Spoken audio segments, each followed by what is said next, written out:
Cocco, con la consegna sta busta per Pippo di Marco e Pippo. Sì, sono io, è per me? Secondo te? Sì, no, stavo per dire... Ah, certo, facevo per dire, certo, sì. Ti sei Pippo di Marco e Pippo? Sì, sono E io. ora perché sei sta busta? Sempre quello rosso dei Power Rangers? Se per Iron Man degli Avengers?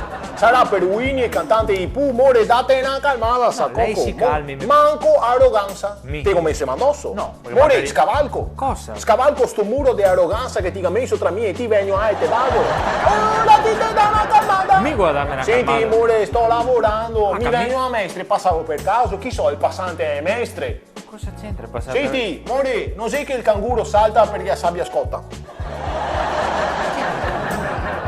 E a busta!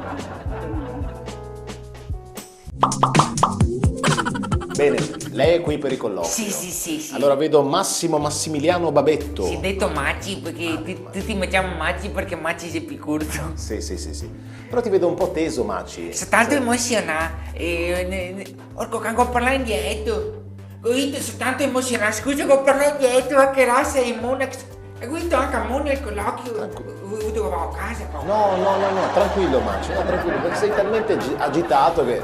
Guarda, facciamo così, se ti può aiutare, Sì. puoi dire anche due paroline in dialetto, non è un problema. Ah, se mi scampano è un problema. Sì, due paroline perché prima di venire qua mia mamma mi ha detto non parlare indietro, ha detto. Perché ha detto che dopo pensa che sei ignorante, ha detto se parli indietro, ha detto mia mamma. E mi ha detto mamma, ha detto, se mi parlare indietro, ha detto che sei più fluido che parli indietro, ha detto. E ha detto, no, ha detto, che è importante, ha detto l'italiano, ha detto che ha visto sul Corriere della Sera, e ha detto che era un articolo che spiegava che al colloquio e a prima impressione è quella che conta.